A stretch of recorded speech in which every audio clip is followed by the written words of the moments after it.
क्या आपको लगता है कि ये सब करने के लिए एक पॉलिटिकल डिजाइन तैयार किया गया है, या फिर आजादी के तुरंत बाद से ही कुछ लोगों ने ये प्लानिंग करनी शुरू कर दी थी कि हिस्ट्री के बारे में लोगों को क्या, कैसे और किस तरह से पढ़ाया सिखाया जाए ताकि उनके दिमाग को एक खास तरह से ट्रेन किया जाए? जैसे अभी हाल में ही आपने सुना होगा, इस तरह से बयान सामने आए हैं कि हम राम मंदिर पर इतना फोकस कर रहे हैं कि ये एक नेशनल एजेंडा बन गया है, तो हमें डर है कि कहीं ये देश हिंदू राष्ट्र ना बन जाए। इस तरह के डर की बात हुई। अगर आप इसे राष्ट्रीय एजेंडा नहीं बनाना चाहते तो इसे इग्नोर कीजिए, लेकिन आप इसे इग्नोर नहीं कर सकते क्योंकि आप जानते हैं कि ये ज्यादातर लोगों के दिलों में जिंदा है। ये मंदिर के बारे में नहीं है,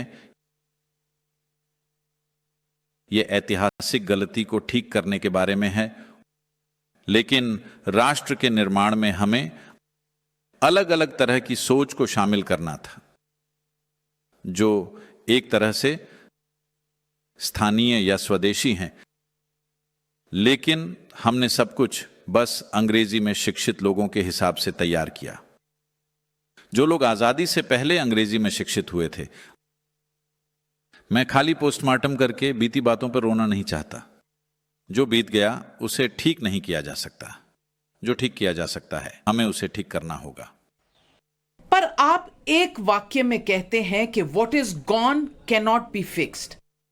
अगर अगले ही वाक्य में मथुरा की बात करते हैं, राम मंदिर के बाद मथुरा काशी का मुद्दा ना सिर्फ लोगों के दिमाग में एक बार फिर से जगा है, बल्कि कोर्ट तक जा पहुंचा है। मथुरा काशी, देखिए, मैं इसके पूरी तरह खिलाफ होता। बड़ी संख्या में लोग जाकर किसी प्रॉपर्टी पर कब्जा करें, मैं पूरी तरह इसके खिलाफ हूं। अगर संविधान के दायरे में रहकर कानूनी तरीके से आप जाते हैं और अगर आपको यह मिल जाती है तो यह सबको मंजूर होना चाहिए, वरना इसका मतलब है कि आपको देश पर ही विश्वास नहीं है। इसका यही मतलब है। हर कोई अपने किसी भी मुद्दे को लेकर अदालत जा सकता है। दुर्भाग्य से हमारी अदालतें बहुत ज्यादा समय ले रही हैं।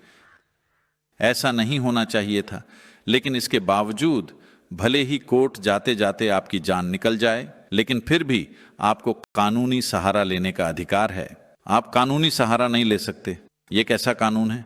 पर सदगुरु जी, फिर उस स्पिरिट का क्या जो ये कहती है कि अगर हम पुराने जख्मों को कुरेदते रहेंगे तो घाव कैसे भरेंगे? शायद यही तर्क दिया गया होगा 1990 में जब प्लेसेस ऑफ वर्शिप एक्ट को लागू किया गया था। देखिए, मेरे हिसाब से ये एक गलत तर्क है। 1991 में चीजें वैसी नहीं थीं जैसी आज हैं।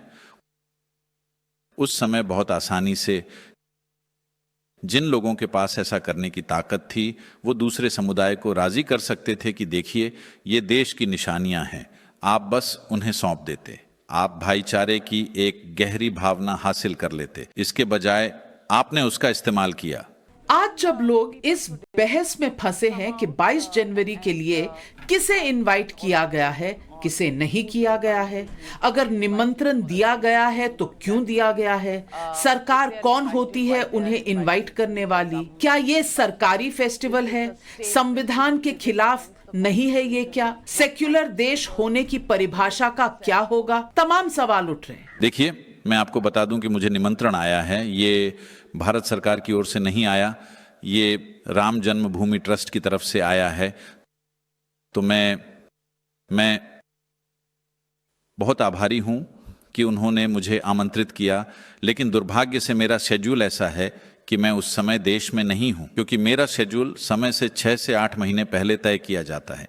ये बहुत बाद में आया, इसलिए मैं उस दिन वहां नहीं रहूंगा। लेकिन वहां से निमंत्रण आना, आपको समझना होगा कि इस पूरे आंदोलन को किसी महान नेता ने नहीं संभाला था। किसी समय पर शायद कुछ नेता इसमें शामिल थे, बाकी समय इसे 500 सालों से आम लोगों ने संभाला है। आप उनकी दृढ़ता को देखिए, उनकी भावना और धैर्य को देखिए। 500 सालों तक आप एक उद्देश्य लेकर चलते रहे। दुनिया में कितने लोगों ने ऐसा किया है? 500 साल।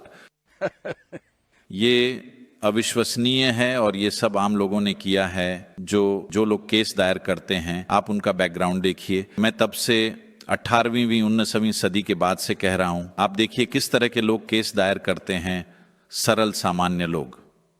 और आज भी ऐसा ही है। ट्रस्ट में जो लोग हैं, जरा उनसे मिलिए, वो बहुत सामान्य लोग हैं। और ये अद्भुत है कि वो ऐसा करने में कामयाब रहे। उन्होंने मुझे आमंत्रित किया और मुझे पता है मुझे किसने आमंत्रित किया। सरकार ने मुझे आमंत्रित नहीं किया है, न तो भारत सरकार ने ही, यूपी सरकार ने, लेकिन उसके इर्द गिर्द व्यवस्था तो सरकार को ही करनी है। और कौन करेगा? हम यहाँ महाशिवरात्रि का आयोजन करते हैं। सरकार भले ही जो भी हो, लेकिन सारी व्यवस्थाएं, पुलिस, ये वो, फायर ब्रिगेड और जो भी जरूरत होती है वो सब भेजते हैं। इसी तरह हर जगह ऐसा करने की जरूरत होती है। जहां भी लोग इकट्ठा होते हैं, वहां जरूरी चीजें उपलब्ध कराना सरकार का काम है।